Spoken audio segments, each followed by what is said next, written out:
Hey folks, welcome back to our Dice Tower preview. I'm Mark, and today we're taking a look at Burncycle. Burncycle is brought to you by Chip Theory Games. It's for 1 to 4 players, ages 13 and up, and games range anywhere from 45 to 180 minutes. Burncycle puts you in command of a team of robots in the far future. Your mission? Taking down the evil human-run corporations responsible for subjugating AI under their heel. Your team arrives at each corporate headquarters and must sneak inside, shutting down the company's physical operations as well as their digital networks. As you search rooms and advance to the higher floors, you'll be rewarded with new items and abilities.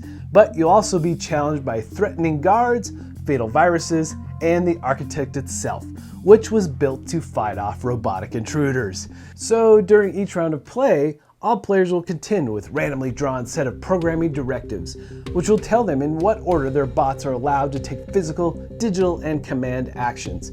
Players can choose to skip over the directives at the cost of having an incomplete turn, or they can disobey the directions by paying costly action dice.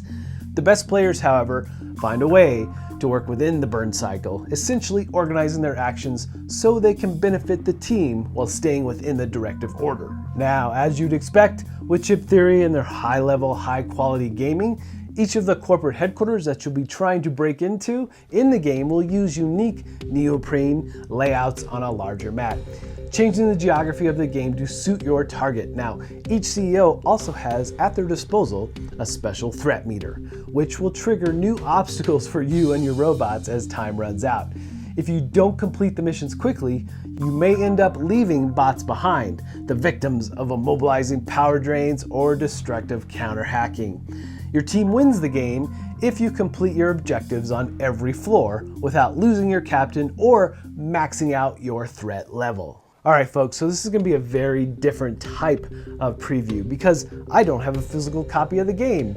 I got to play the game with the Chip Theory team on Tabletop Simulator, and I'm going to be showing you aspects from the simulator, but also I have some footage provided by Chip Theory that I'm going to be showing you parts of the game as well. But in general, this video is going to be a broad overview, and I'm going to give you some of my thoughts and experiences around playing. So in the demo, I only got to play one level of the corporate building, infiltrating it. And throughout the building, you're moving through rooms, you're having to avoid guards, you're accessing key panels, you're accessing the network, and again, avoiding guards is one of the big things because they can really put a stop to you and what you're doing. But in general, you're being sneaky and you're working together with your fellow players and or fellow robots. But in the full game, you're going to be infiltrating 3 levels of this corporate building. And once you get to the top 3rd level, really the objective is going to be to find a key and get after the CEO, who is the tyrant, the evil of this world, trying to put a stop to all the AI, and you're going to put a stop to him. So I love the thematic nature of it, and it really does come through in the play, and I was really impressed by that because you do get that feel that you're robots, you're hacking into things. You're having to access key panels on doors. Really well done. And the thing is that with your character, you have a nice neoprene mat where you've got pegs that you're going to be sticking into the board that represent power. And power is also your health. But you can spend power to upgrade your character or your robot. You can spend power to get additional dice or upgrade your standard dice to different levels, higher levels of dice. And these dice are really important because you have a pool of them that you're going to be rolling to get your action points for performing things on the board. You know, moving around, doing all kinds of different types of actions that you'll be accessing those points for. You have to use them when you're hacking panels and all kinds of different things. But I really like the fact that thematically, you're using these power in a way that you have to balance. It's also your health, and you have to reroute power to access different systems of your bot to make it better. But again, it's that balance. You can't go too low in power either. So really interesting because that power distribution also shows how many action point dice that you get access to. So there's lots of neat things around how that power distribution works for your bot. But in general, you have a series of actions, and there are a lot of the typical things that you would expect. So the burn cycle is a series of chips that you can move down, and they're kind of associated or attached to where the network area is, but these are going to be related to different types of actions, and you don't have to perform the action that it calls for, but being on a specific burn cycle chip will allow you to get bonuses for those types of actions, like movement gives you a +2, I believe. So you'll move down through the different burn cycle chips, performing actions and doing different things out of the map to achieve your goals. And again, in each level of the building, your objectives will be different because there's cards that you're drawing to show what you're doing here. But using your burn cycle, and eventually the burn cycle will start to lock out, and you do have a reserve of chips that you can swap in to prevent you from having to reboot the network or reboot the burn cycle in order to get a new set. But the thing though is that using those chips to your advantage and their bonuses is really key in the burn cycle. And then also keep an eye on the threat level as you're doing things in the different areas of the building, because if drones or bots see you, the guards I should say, if the guards see you, then that will raise the threat level. So all kinds of different things can affect that, but you want to keep an eye on it because it will affect what you're doing. And if it gets to the bottom of the threat level, then you're going to lose to the CEO. So there's lots of reasons to be super sneaky in this game, and the threat level is one of them for sure. Now, on your turn, you're performing actions, and there's standard set here as you'd expect. Things like moving. You're going to be engaging with guards, maybe engaging with guards. You're going to be accessing terminals, which are generally good things. You're going to be accessing keypads to try to break into rooms, and you're going to be accessing the wireless network. Now, a lot of these things are going to require that you pull cards and follow what is on the card, what you need to do. Now, moving is just like you'd expect. You're going to be tapping into your action point dice. You can pick as many as you want to roll, but once you spend all your action points on your turn, you're done. So you got to decide how many things you're going to do here. But if you just need to move a couple spaces, maybe only grab a couple dice. But those choices are things you have to make for every type of action you're doing. Like for accessing keypads, you have to roll at least 2 action points in order to perform that keypad access. But in general, those points are very important for what you're doing for each of those actions. And like I said, movement is just moving around the base. But engaging with a guard, you really have to be careful here, because even on like level 1 of the building, it still costs you 10 action points in order to actually disable a guard.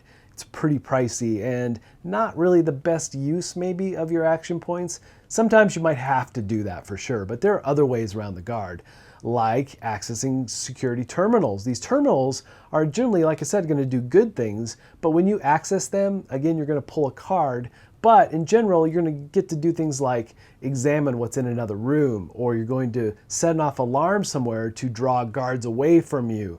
Lots of neat things you can do with those terminals. So, but again, like, cards are associated with these things, and if you go to try to access a keypad to get into a room, again, you're going to pull a card. And these cards are going to show a series of things you're going to need. You might even lose power. You might get shocked. Some doors might be jammed, and you can overcome them by having 6 action points and brute forcing it basically to get into a room. But as you enter rooms, what's neat is there's dice in these rooms that you'll roll to see what actually is here. Sometimes there's crates where you can get items and things to add to your character.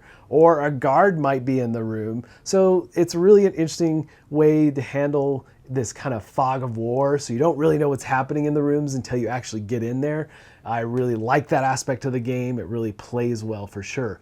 And then drawing wireless cards to go to the network and actually try to deal with the CEO who's actively pinging away on the network. And there's a lot of intricacies around how the network works and when you're in the wireless network and dealing with that. But again, you're using your action point dice to distribute the points in ways that you can spend them to be the most advantageous on your turn to fulfill the objectives. And there are so many objectives, you never know what each level of the building is going to call on for you to perform.